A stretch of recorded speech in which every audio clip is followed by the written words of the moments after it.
sudah bergabung juga bersama kita Bang Hasdin Mundika, atau ini senior kita di Banggai Laut. Gitu. Beliau adalah ketua partai PKN, gitu. Partai baru, ya, besutan. Saya kena harus terbuka karena Kiana mulai-mulai di Hotel Bidakara panitia. Oh ya, Pak Budon.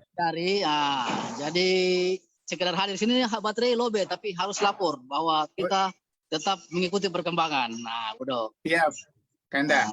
Ide-idenya ditunggu. Siap. Komentarnya. Pemikiran-pemikirannya ditunggu. Ini Adina Alimuddin juga sebagai kepulauan, tapi siap-siap. Pak Budon. Mantap.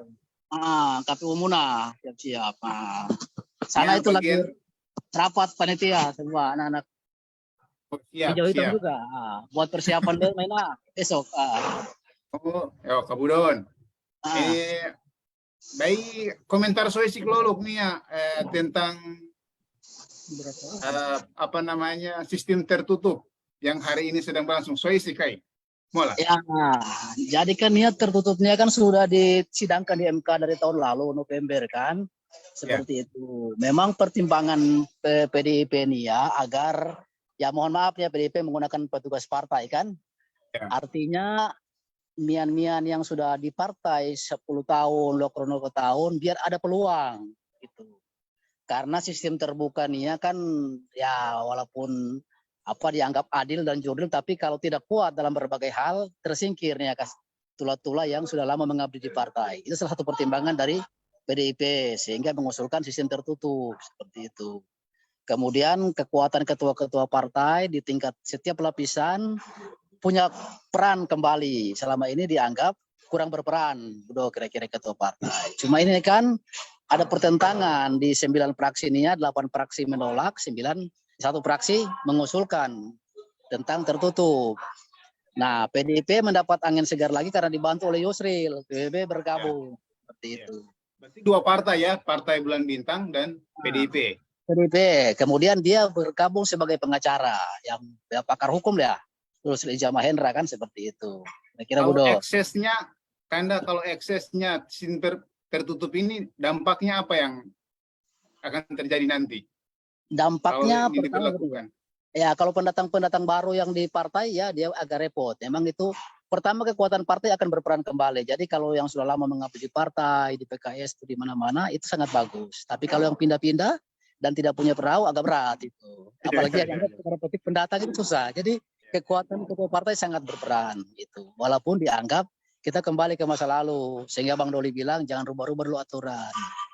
Jadi kemungkinan besarnya mungkin belum jadi. Mungkin 2029 belum jadi. Kemungkinan besar karena sudah diputuskan dengan keterwakilan perempuan itu kan bahwa jangan merubah yang PKPU itu. Jadi untuk apa bicara PKPU kalau masih bicara tentang tertutup? Karena tertutup kan tidak ada peran-peran mian kan orang kan? Iya. Jadi tidak bisa kita bicara keterwakilan perempuan kalau tertutup seperti itu. Jadi ketika diputuskan kemarin bahwa tanda tangan komisi KPU dan apa semua itu menjadi peringatan kepada MK agar jangan salah karena sudah kesepakatan bersama masih membutuhkan peran perempuan artinya terbuka seperti itu. Iya. Jadi peluang untuk MK memutuskan ini dari PKN sendiri karena ini kecil kemungkinan. Kemungkinan ya kalau tidak ada arahan pemerintah kemungkinan terbuka dengan patokan kemarin yang bagaimana ditegaskan agar semua konsisten pada PKPU tentang tadi keterwakilan perempuan. Itu langkah maju sebenarnya untuk tujuannya ke Undang-Undang Nomor 7 tahun 2017. Iya. Udah kira-kira seperti itu. Siap. Ya. Jadi ini yang baru-baru yang politisi pelangi ini memang agak sulit kalau masuk di berat itu. Tertutup itu ya. Karena orientas. Yang pindah-pindah dan memang tidak punya perahu agak berat karena memang penguasa penuh di pihak partai yang kelola partai. Memang ada sisi baiknya juga. Sisi baiknya tadi orang-orang yang sudah lama mengabdi bisa diberikan peran seperti itu. Nah, tinggal partai harus bijak itu seperti itu. Banyak kriteria yang dilihat sehingga seseorang bisa duduk menjadi DPR seperti itu. Banyak variabel seperti itu. Jadi kira-kira bodoh. Ya. Terima kasih apa Nah, cari namanya? waktu lain kali. Mudah-mudahan Ini belum cepat. lowbatnya, Iya, iya, HP belum biar ya. bisa. Tinggal 10%. Karena dari Modoan ya, dari Mainaka ada acara nih di Badi, Jakarta. Oh deh ya, siap, siap. Ya. Baik, itu tadi dari Kanda Hasdin Mundika, Hasdin Ketua Mundika. PKN Nah, itu. nah.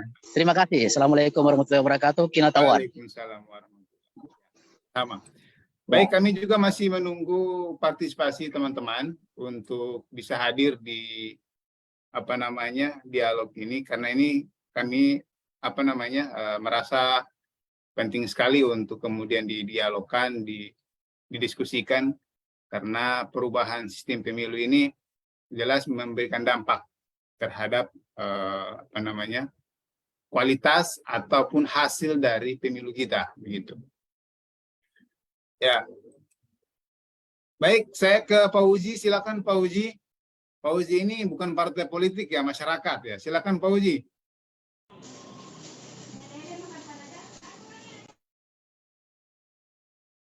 Pak Uji, silakan. Masih connecting. Saya ke Ko Jonjon ini, kok sudah bergabung dengan kita. Ini dari Partai Demokrat ya, Ko Jon.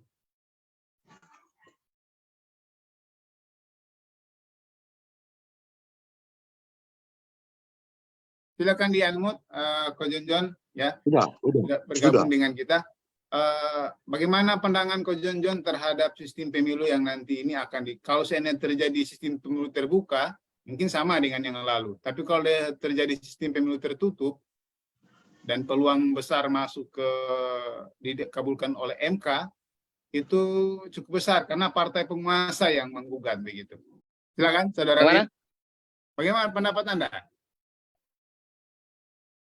Oh ya, terkait ini sistem ya, proporsional terbuka atau tertutup gitu. Yang sementara lagi bergulir kan persoalannya ini, apakah akan kita diarahkan pada persoalan proporsional tertutup atau terbuka.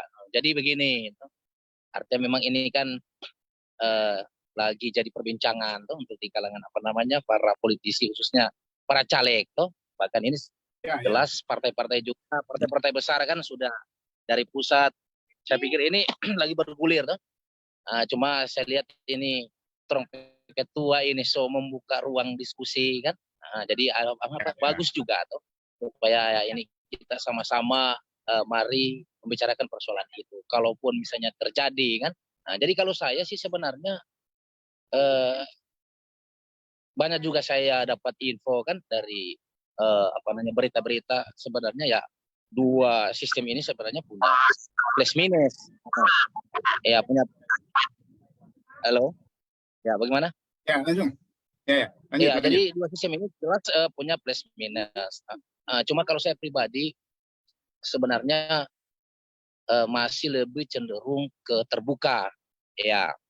Kemudian tadi kan Pak Ketua di akhir kalimat tadi, apakah sistem terbuka ini sudah sejauh mana sudah mampu mengakomodir kan begitu, apa keinginan masyarakat dan lain-lain. Saya pikir ini tergantung lagi partainya ya kan. Kalau soal mengakomodir ini tergantung partainya juga mengorbitkan caleg-caleg yang memang betul-betul nanti ketika dia berada di sana ya kan, dia mampu lakukan itu. Begitu juga itu kalau misalnya dia terbuka ya kan, artinya terbuka tapi bukan berarti kita sembarang ambil calon begitu. Jadi saya pikir partai itu mampu untuk jadi filter begitu ketika merekrut calon sebenarnya. Karena terbuka jelas saja pasti ada yang berpendapat bahwa iya karena dia banyak uang, ya kan, banyak uang dan punya kemampuan ya finansial dan lain-lain, sehingga ketika dia jadi anggota DPR kadang partai saja dia lupakan, kan begitu, ya kan? Ketika dia sudah dapat jabatan apa semua, itu kalau saya itu minusnya kan, kalau terbuka kemudian partai itu merekrut caleg ya penting dia ada uang jadi saya pikir terbuka maupun tertutup saya sebenarnya ada plus minus. Cuma kalau saya lebih ke terbuka supaya memang ini bisa semua orang yang suka ikut kompetisi ya gimana ya, ketika ikut dia tidak takut-takut lagi kan, tidak berpikiran Ya. yang bagaimana kan, karena sekarang ini yang saya dengar ini kata kalau dia berlaku proporsional tertutup, tuh, bahkan saya takut jangan sampai kontestasi di Banggai Laut ini akan bukan apa ya, orang bilang terhenti lah. So tidak ada yang mau Berhenti mencari. lah ya. Nah, bagaimana? Ya kan, mungkin Ya, ya, tidak ya. terhenti, tetap berjalan, tapi paling ya tinggal apa namanya, para orang partai saja, toh, yang merasa mungkin dia punya kedudukan di partai, ya dia tabrak ikut. Toh. Tapi ada beberapa juga yang saya teman-teman caleg yang saya sudah cerita bahwa ya itu kalau memang proporsional tertutup ini akan terjadi Jadi. dan sudah disahkan, toh, itu banyak saya dengar itu dari partai-partai itu, tidak perlu saya sebutkan partainya apa kan, itu akan tarik diri, gitu. Tapi Jadi sebenarnya sebenarnya partai politik itu lebih menghendaki tertutup ya. Kalau dilihat dari ketua, sekretaris dan sebagainya ya kan, yang punya karir lah itu. begitu di Pak. Halo, Apa pendapatnya? Assalamualaikum warahmatullahi wabarakatuh. Waalaikumsalam warahmatullahi wabarakatuh. Wabarakatuh. Ya, ya. Memang saya tertarik dengan tema diskusi malam ini. Saya ucapkan apresiasi sama Pak Ketua, terima kasih sudah buat Siap. forum diskusi yang sangat menarik ini kan. Jadi saya langsung saja terkait dengan persoalan proporsional tertutup dan terbuka ini. Kalau saya selaku masyarakat terlepas dari partai politik, sebenarnya saya lebih mengarah, lebih suka ke proporsional tertutup. Karena kenapa? Kalau menurut pandangan hemat saya bicara tentang proporsional tertutup, ini bisa menekan terkait dengan persoalan money politik. Ya, Ini oke. masih di Banggai Laut ini sering gencar. Jadi siapa yang punya duit dia bisa berkuasa, bisa mendapatkan kursi. Tetapi sekalipun alam berpikirnya itu tidak mampu untuk memperjuangkan hak aspirasi masyarakat, cuma karena duit dia bisa duduk. Nah, mungkin dengan lahir proporsional duit ini tidak lagi berkuasa, ya kan? Dan aspirasi itu yang akan disalurkan masyarakat langsung ke partai, sehingga tidak lagi terpersoalkan misalnya ketika RSSO yang anggota dewan ini tidak baik, yang anggota dewan ini tidak ikat janji, yang dipersoalkan masyarakat adalah partai, sehingga pemilih selanjutnya kita menilai partai, iya kan? Iya. Kemudian terkait dengan persoalan kalau dia dilaksanakan proporsional tertutup itu bisa berdampak yang diuntungkan misalnya pengurus atau petinggi partai. Kalau saya melihat itu kembali lagi kepada peraturan partai di dalam partai kan, internal partai. Jadi saya memang lebih tertarik ke proporsional tertutup. Kalau saya kan.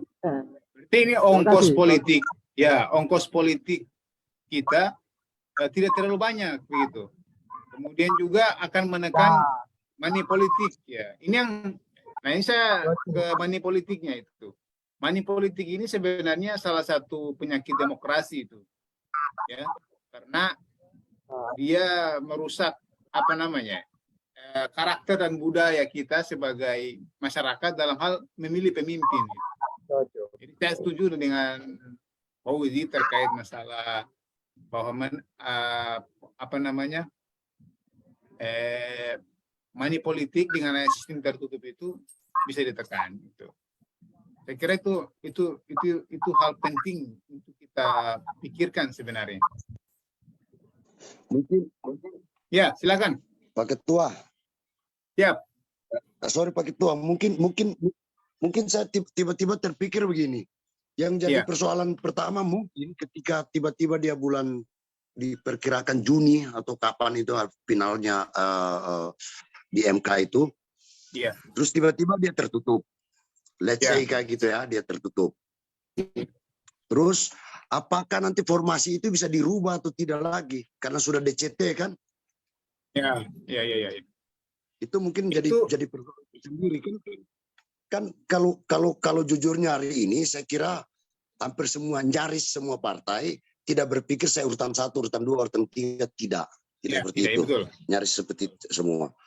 Nah, kalau ketika tiba-tiba dia tertutup, tentu si caleg-caleg yang tadi ini termasuk saya itu tadi, mungkin menurut saya kita partai langsung segera rapat untuk kita berantem dulu di dalam. Siapa urutan 1, siapa urutan 2, siapa urutan 3, kira-kira gitu.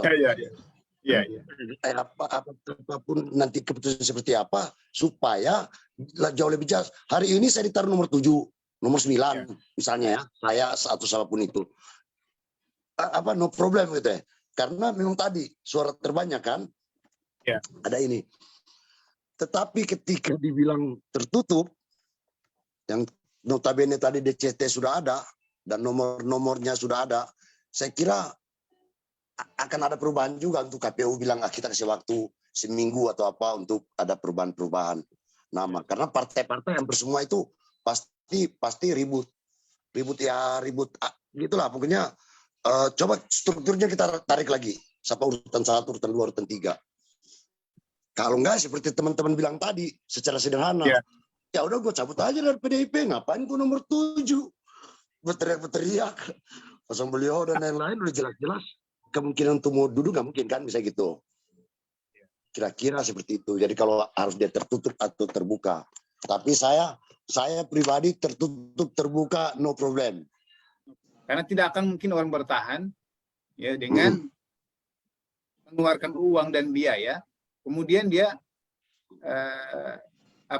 ujung-ujungnya itu adalah partai yang kemudian memilih anggota dewannya begitu. Sudah habis uangnya, sudah habis waktunya begitu kan. Ternyata orang lain yang kemudian harus dewan. Nah, ini konsekuensi. Kalau begitu Pak Ketua mulai sekarang. Ya, siap.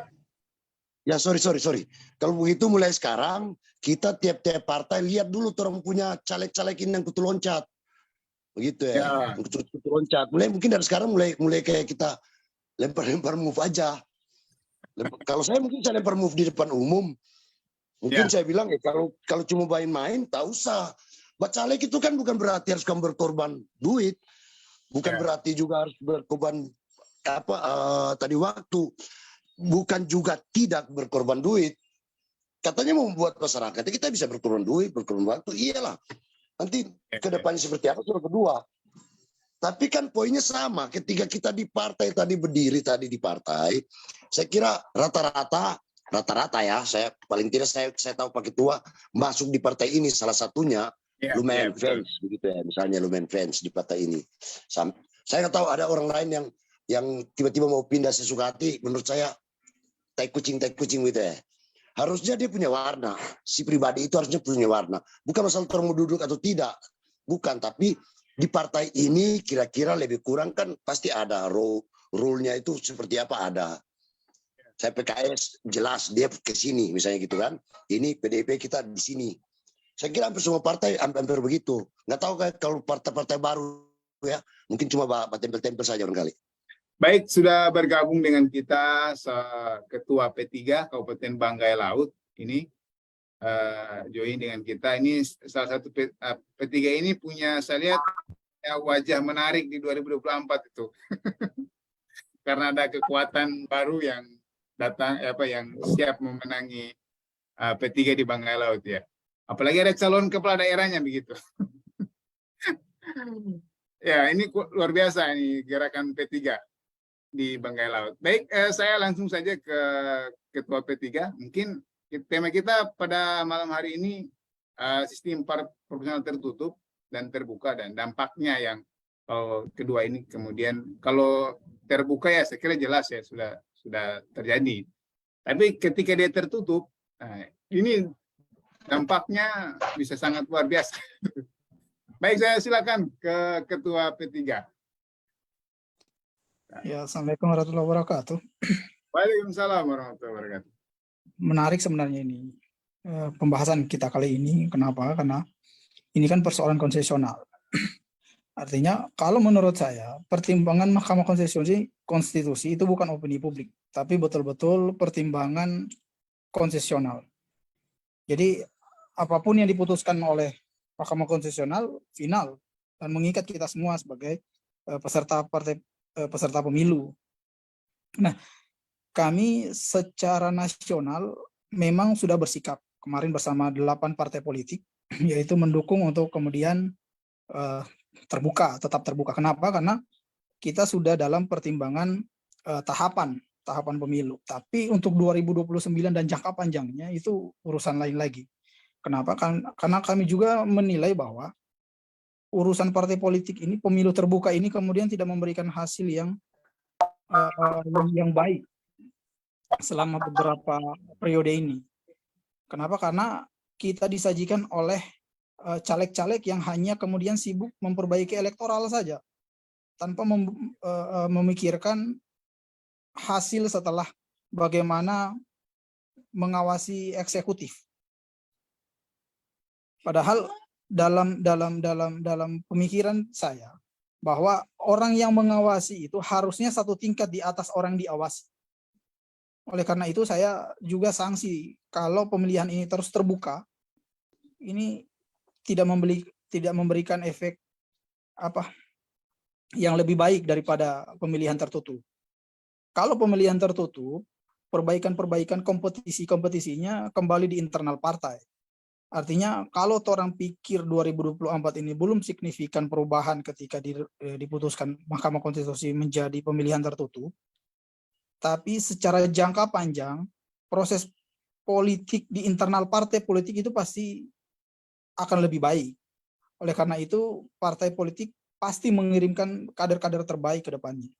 Entah itu di 2029 atau 2034 nanti.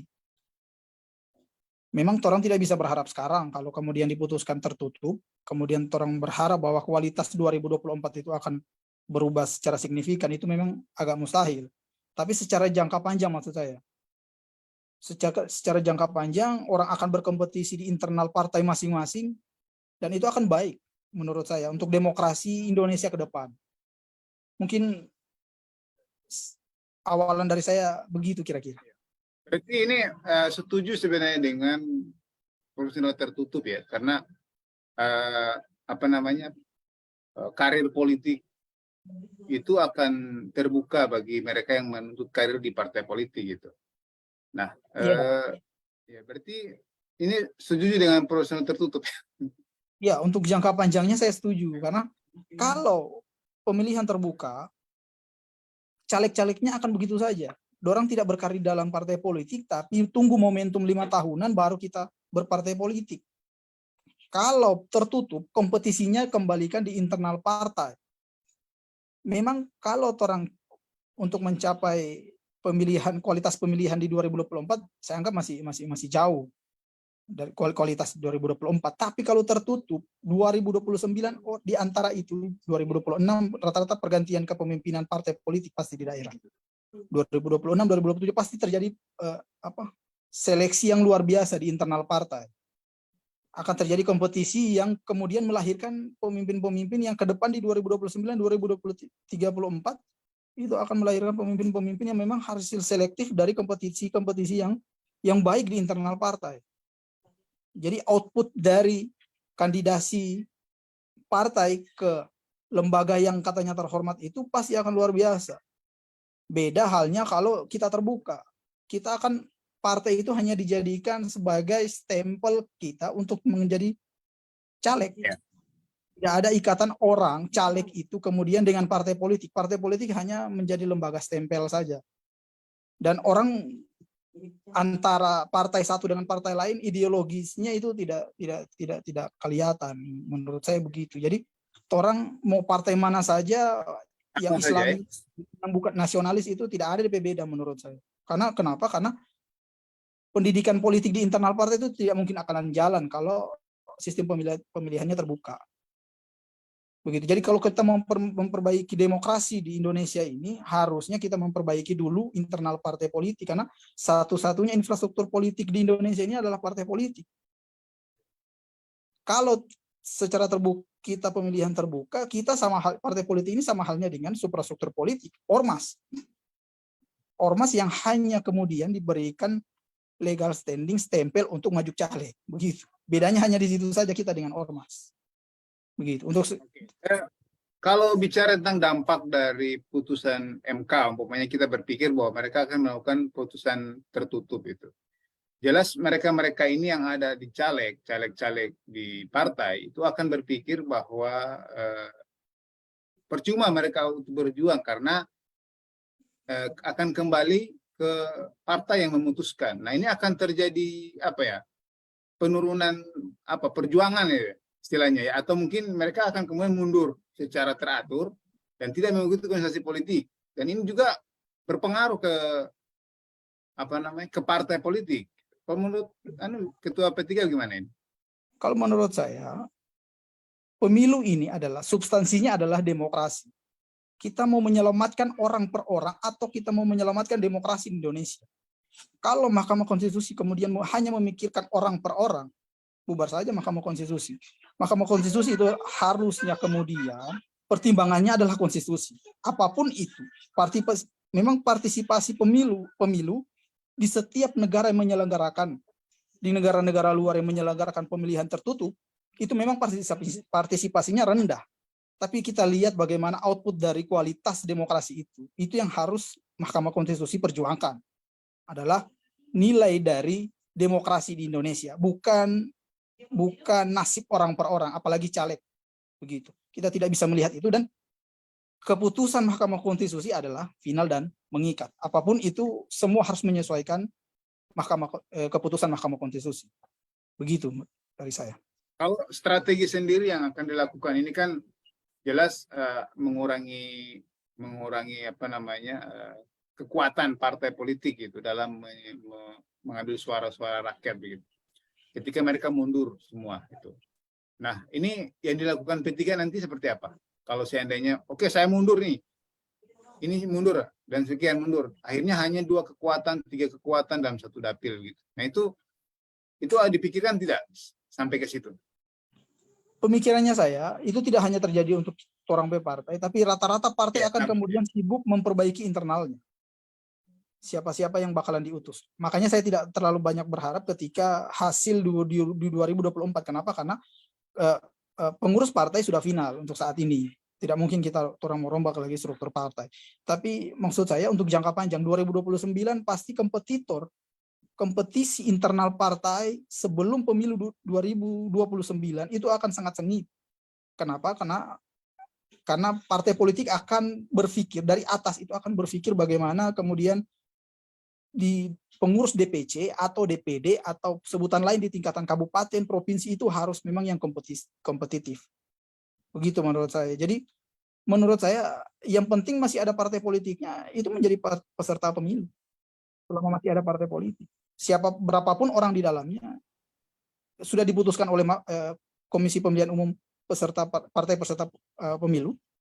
Menurut saya pemilu ini akan tetap jalan. Saya kira itu apa namanya harapan kita aja, apa yang disampaikan oleh Ketua P3 ini memang fenomena orang yang masuk ke partai politik tanpa melalui kaderisasi ini, dia tidak membawahi ideologi partai, dia juga tidak membawa cita-cita luhur partai, sehingga apa namanya bahkan terkesan juga ada konflik dengan partai, itu luar biasa. Yang kemudian membuat anggap aneh itu kan. Ada di partai politik, kemudian justru dia berseberangan dengan ketua partai, kan dia melawan begitu. Nah, ini yang kemudian justru tidak baik untuk partai politik ke depan begitu. Nah, memang sistem pemilu tertutup ini punya kelebihan di situ gitu. Tapi sistem pemilu terbuka juga punya kelebihan yang sebenarnya dua-dua punya apa namanya punya kelebihan dan kekurangan. Tinggal bagaimana Mahkamah Konstitusi ini mengambil keputusan dan menetapkannya sebagai sebuah aturan. Baik, terima kasih Pak Ketua P3 biasa partisipasinya.